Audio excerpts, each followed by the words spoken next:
மா பிரியாணி வாசனை சூப்பரா இருக்குமா. ஏண்டா வீடு நம்ம கைய விட்டு போயிடுமோன்னு நான் பயத்துல இருக்கேன். நீ எதை பத்தி கவலைப்படாம பிரியாணி சாப்பிடணுங்கிற உனக்கு கொஞ்சம் கூட அக்கறையே இல்லையாடா? எல்லாம் உனக்காக நான் பண்ண போய் தானே இப்படி ஆயிடுச்சு. அந்த குற்ற உணர்ச்சி கொஞ்சம் கூட உன் மனசுல இல்லையா? இப்ப என்னமா பண்ண சொல்ற? குற்ற உணர்ச்சி இருக்குதான், அதுக்காக பசிக்காதான் என்ன? ஏன்டா நீ இப்படி இருக்க? இந்த வீடு மட்டும்தான் எனக்கு இருக்கு. இதுவும் போயிட்டா என்ன யாருன்னா மதிப்பாங்க? அதெல்லாம் போகாதுமா. அதான் மொத்த பணம் கொடுக்குறேன்னு சொல்லிட்டான்ல, அவன் கொடுத்துருவான். கொடுங்க, நீங்க சாப்பிடுங்க.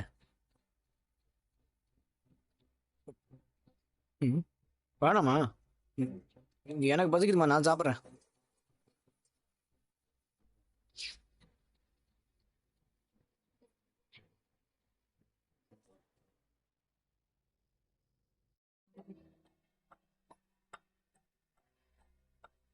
அதான் இதை விட பெரிய விஷயத்தையெல்லாம் மறைச்சிட்ட, பிரியாணியை மட்டும் ஏன் மறைக்கிற? முத்துவும் மீனாவும் வீட்டோட கடனை கட்டுறதுக்காக கஷ்டப்பட்டுட்டு இருக்காங்க. இவன் பிரியாணி சாப்பிட்டு இருக்கான். அதுக்காக சாப்பிடாம இருக்க முடியுமாங்க? அவனுக்கு பசிக்குது, அவன் சாப்பிடுறான். இப்போ இவனுக்கு காசோட அருமை தெரியல. வீட்டுல செஞ்சதையெல்லாம் சாப்பிட மாட்டானா? கடையில் வாங்கிட்டு வந்து தான் சாப்பிடுவானாமா? எந்த நேரத்துலயும் இவன் வசதியை இவன் குறைச்சிக்க மாட்டானா? வாங்கின கடனை அடைக்கணும்னு தோணாது. அவனை விடுங்க, நானே இன்னும் சாப்பிடல. உங்களுக்கு சப்பாத்தி போட்டு வச்சிருக்கேன், சாப்பிடலாம் வாங்க. உங்ககிட்ட கேட்டனா?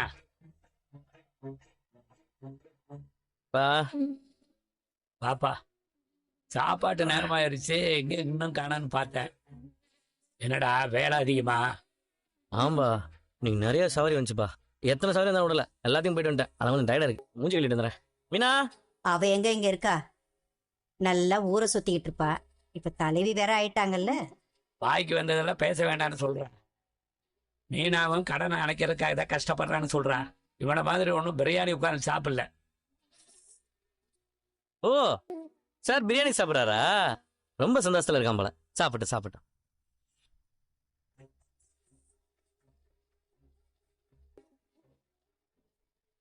மீனா, என்ன மீனா முகம்லாம் வாடி போயிருக்குது? வேலை அதிகமா? ஆமாங்க, கொஞ்சம் நிறைய ஆர்டர் எடுத்தேன். எல்லாத்தையும் முடிச்சிட்டு வர லேட் ஆயிடுச்சு. ஏமா நிறைய ஆர்டர் எடுக்கிற? கடன் அடைக்கிறதுக்கு காசு சேர்க்கணும்ல மாமா. நீ நானும் கடன் அடைக்கிறக்காக காலில இருந்து நைட் வரைக்கும் அலைஞ்சு திரிஞ்சிட்டு வரோம். ஒரு கடையில மசாலோட சூப்பரா போட்டிருந்தான். வாசனை அப்படியே மூக்க தொலைச்சிச்சு. சாப்பிடலான்னு பார்த்தேன். எதுக்கு இந்த நேரத்துல தேவையில்லாம மீன் செலவு பண்ணிட்டேன்ட்டு தண்ணியை மட்டும் குடிச்சிட்டு வந்துட்டேன்.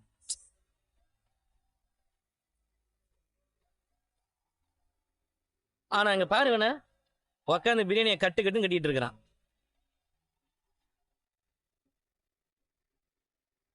இதுல அம்மா என்னன்னா நம்மள ஊர் சுத்திட்டு வரோன்னு சொல்றாங்க. முத்து, ஊர் உலகம் 1000 பேசுண்டா, அதெல்லாம் கண்டுக்காத. ஆம்பா, கண்ணதாசன் கூட சொல்லியிருக்காருப்பா, உலகம் 1000 சொல்லட்டுமே, உனக்கு நீதான் நீதிபதி. மனிதன் எதையோ பேசட்டுமே, மனசை பார்த்துக்க நல்லபடி, உன் மனசை பார்த்துக்க நல்லபடி. சூப்பர் பாட்டு பாது. அவர் சொன்ன மாதிரி யாரு எதை சொன்னாலும் நீங்க 2 பேரும் கவலைப்படாம இருங்க. நாய் குறைக்கதான் செய்யும், வேற ஒன்றும் செய்யாது. மா, இவன் ஏன் குறைக்கிறான்? என்னடா அப்பா நாயின்னு சொன்னாரே, என்னைய உங்களையா? கண்டுக்காம விட்டுட்டேன்னா நம்மள இல்லைன்னு அர்த்தம். ஏமா, நீ சாப்பிட்டியா இல்லையா? இல்ல மாமா, வீட்டுல மாவு இருக்கு, சாப்பிட ரெடி பண்ணிடுறேன் மாமா. என்னம்மா இது, 2 பேரும் கடனை தீர்க்கறதுக்காக கஷ்டப்பட்டு வேலை செஞ்சுட்டு வர்றீங்க. ஹோட்டலையாவது சாப்பிட்றது இல்லையா? வீட்லயும் வந்து வேலை செய்யணுமா? இல்லப்பா, நாங்க மிச்சம் பண்ற ஒவ்வொரு ரூபாயும் இந்த கடனை கட்டுறதுக்காக உதவும்பா. அதனாலதான் பார்த்து பார்த்து செலவு பண்ண வேண்டியதா இருக்கு எல்லாத்தையும்.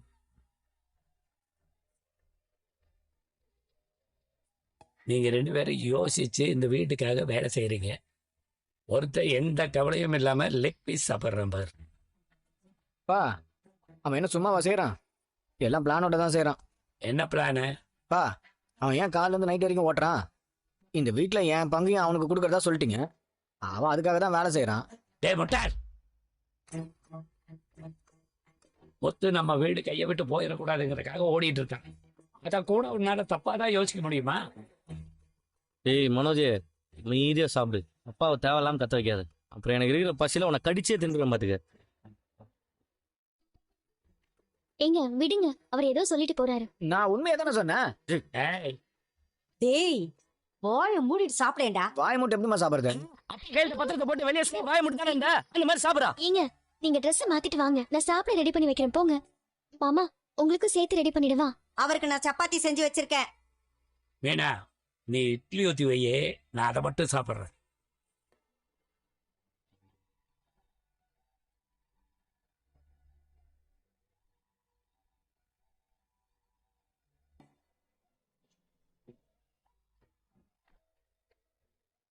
ஸ்ருதி, இந்த அதுல 1 லட்சம் இருக்கு.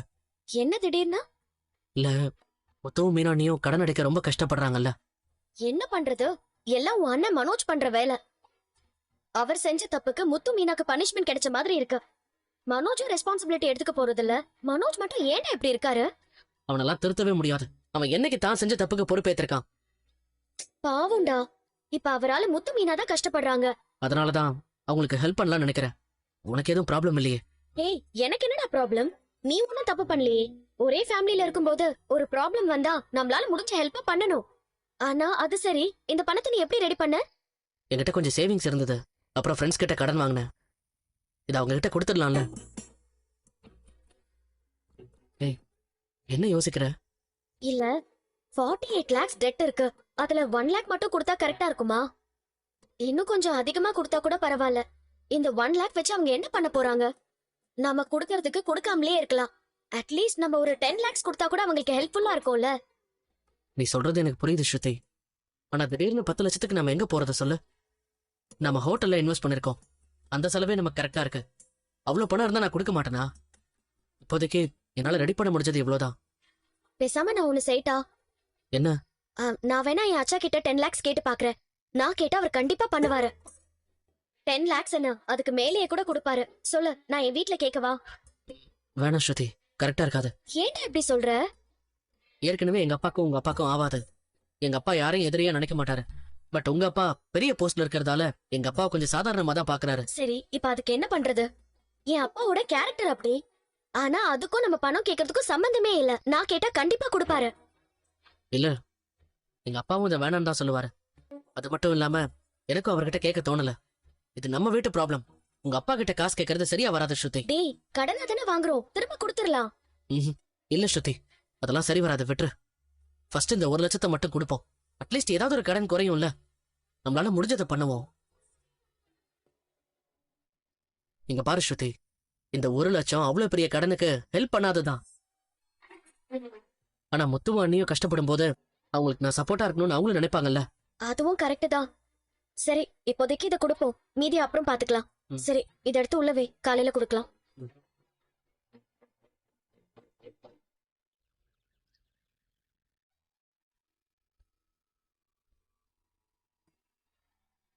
வா மீனா.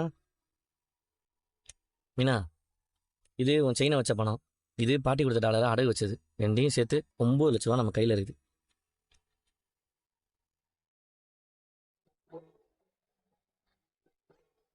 என்னாச்சுங்க? உன் கழுத்துல தங்கச்சின் பல இருந்துச்சு. பார்க்கும்போது மனசுக்கே சந்தோஷமா இருந்துச்சு. அப்புறம் மறுபடியும் மஞ்சக்கேரிக்கே வந்துட்ட. அதனால என்னங்க, இந்த மஞ்சள் கயிறு நிலைச்சிருந்தா போதும் எனக்கு. தங்கம் தானே, நம்ம சம்பாதிச்சு அப்புறமா வாங்கிக்கலாம். கவலைப்படாத, அதையும் நான் சீக்கிரமா வாங்கி கொடுக்குறேன். இது நேத்து சவாரியில டீசல்லாம் போக வந்த மிச்ச காசு என்ன. இதே நீ பூவித்த பணம் இந்தா புடி. ரெண்டையும் சேர்த்து 5000 ரூபா இருக்கு.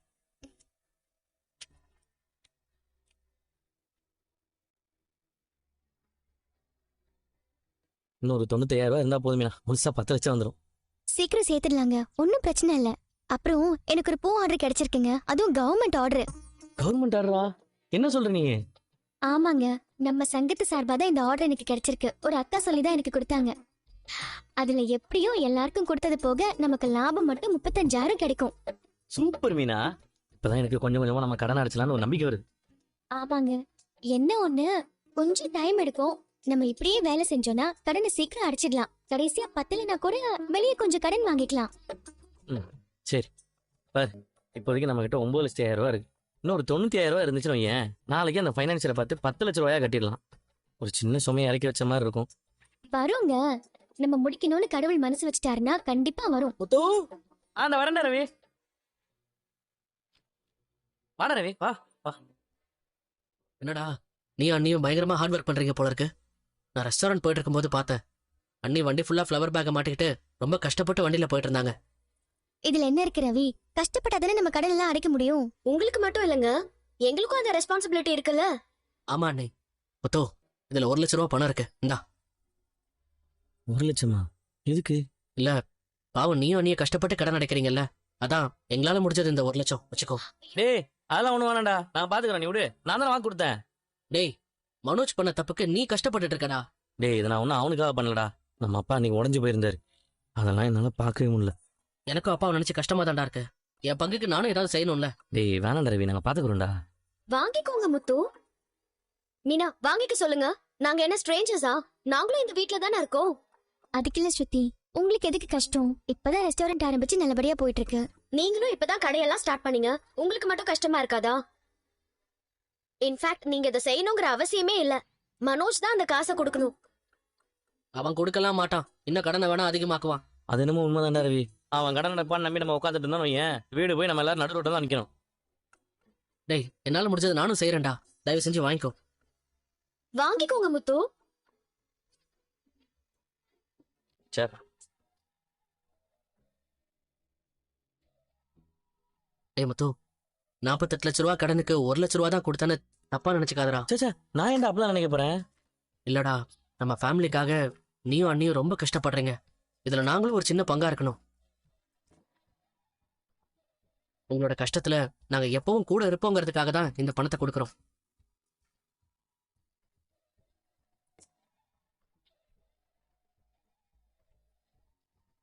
இது போதும் ரவி, பணம் கொடுக்கணும்லாம் ஒன்றும் அவசியம் இல்லடா. நம்ம கஷ்டப்படும் போது ஒருத்தரா கூட நிக்கணும்னு நினைக்கிற பாத்தியா, அது போதும்டா. நம்ம கூடி சீக்கிரம் இந்த கஷ்டத்துல இருந்து வெளில வந்துடலாம். சொல்ல போனா இப்ப நீங்க பண்ணிருக்கிறது தான் ரொம்ப பெரிய உதவி ரவி. 9,05,000 ரூபாய் நாங்க சேர்த்துட்டோம். அப்படியா? கிரேட் மீனா. அதுக்குள்ள எப்படி?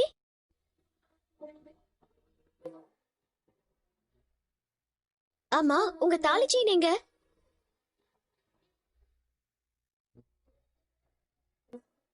டேய், அண்ணி செயினை வித்துட்டீங்களா? ஆமாடா, அதுலதான் 5 லட்ச ரூபா ரெடி பண்ணோம். இப்பதானடா வாங்கி கொடுத்த. என்ன மீனா நீங்க செயினை போய். பரவாயில்ல ஸ்ருதி, செயினை நம்ம எப்ப வேணாலும் வாங்கிக்கலாம். நாம எல்லாரும் இந்த வீட்ல சேர்ந்து ஒன்னா சந்தோஷமா இருக்கணுங்கிறது தான் மாமாவோட ஆசை, அது போதும். பணம் கொடுக்க வேண்டியது மனோஜ், ஆனா அவர் எந்த ஸ்டெப்பும் எடுக்கல. நீங்க இவ்ளோ எஃபர்ட் போடுறீங்க, அதுக்கு உங்க தாலி செயினையே கொடுத்திருக்கீங்க. You are really great Meena.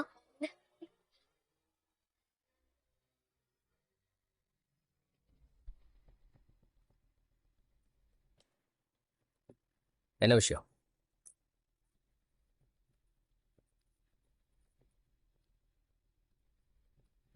என்னது? பார்த்தா தெரியலையா? உன் பிசினஸ் ஏதோ வச்சு தான் நடக்குது. உங்களுக்கு கொடுக்க வேண்டிய பணத்தை எடுத்துட்டு வந்திருக்கோம். 10 லட்சம் இருக்கு. என்ன அப்படி பாக்குற? எப்படிடா அதுக்குள்ளே உங்களால இவ்வளவு பணத்தை ரெடி பண்ண முடிஞ்சது? அதானே. நான் எப்பவுமே மகாலட்சுமி வந்தா ஏத்துப்பேன், திருப்பி அனுப்ப மாட்டேன். நான் வெளியே அனுப்புற மகாலட்சுமி வட்டியோட சேர்த்து சம்பாதிச்சு திரும்ப கொண்டு வருவாங்க. உனக்கு ஒன்று தெரியுமா? மகாலட்சுமி சாமி நல்ல பணத்துல மட்டும்தான் இருப்பாங்க.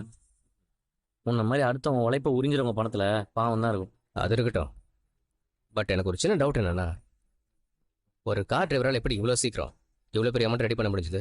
நான் சந்தேகப்படுறியா? ஐயோ அதெல்லாம் இல்லை, இவ்வளவு ஷார்ட் டைம்ல இவ்வளோ பணத்தை ரெடி பண்ணி கொண்டு வந்திருக்கே, அதான் கேட்டேன். வெறிதான், எங்க குடும்பத்தோட கௌரவத்தை மீட்கணுங்கிற வெறி. அதனால தான் நாங்கள் 2 பேரும் வெறியோட உழைச்சிருக்கிறோம். பாதி சாப்பாடு பாதி தூக்கம்னு உழைச்சதுனால தான் இவ்வளோ சீக்கிரம் அந்த பணத்தை போட்ட முடிஞ்சுது. இன்னும் கொஞ்சம் டைம் கொடுத்தனா கூடிய சீக்கிரம் எல்லா பணத்தையும் செட்டில் பண்ணிடுவோம். முதல்ல பணத்தை எடுத்துக்கோங்க, அதுக்கப்புறம் 10 லட்சம் ரூபாய் வாங்கினதுக்கான ரிசிப்ட் கொடுங்க. அதுல தெளிவா நாங்க எவ்வளவு கொடுத்திருக்கோம், இன்னும் பணம் எவ்வளவு மீதி கொடுக்கணுங்கிறத எழுதி கொடுங்க.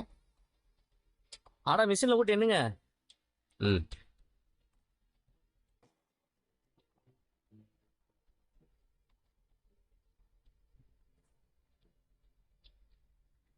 பாத்தியா மீனா, இந்த 10 லட்சத்தை சம்பாதிக்க நம்ம எவ்வளோ நாள் கஷ்டப்பட்டோம். ஆனால் இந்த மிஷின் அதை 5 நிமிஷத்துல எண்ணி முடிச்சிச்சு.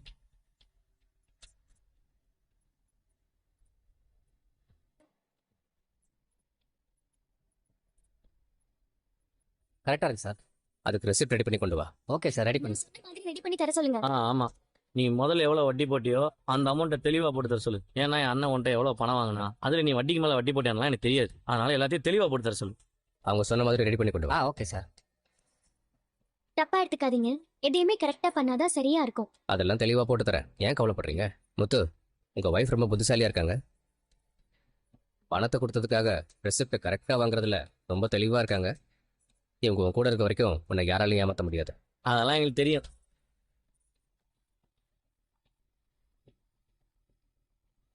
இந்தாங்க சார். ஒரு நிமிஷம் இருங்க, போட்டோ எடுத்துக்க. ஆ. கூடிய சீக்கிரம் நாங்க மிச்ச பணத்தையும் கொடுத்துருவோம். ம், சீக்கிரம் கட்டுங்க, எனக்கு ஒன்றும் பிரச்சனை இல்லை.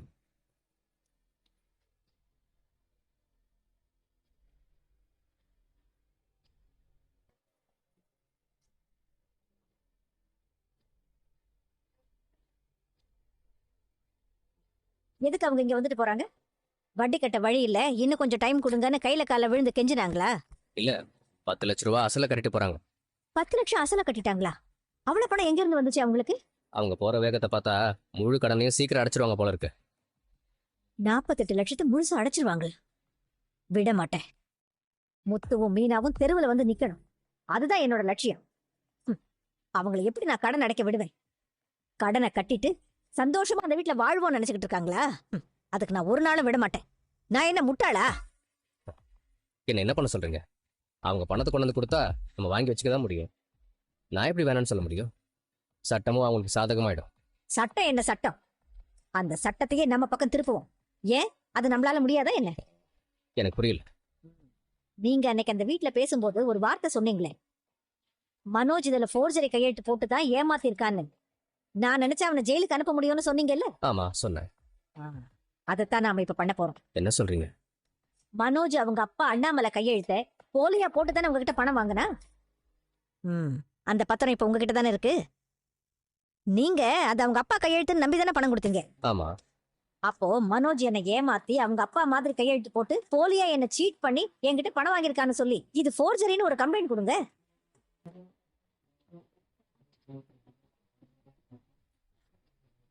என்ன யோசிக்கிறீங்க?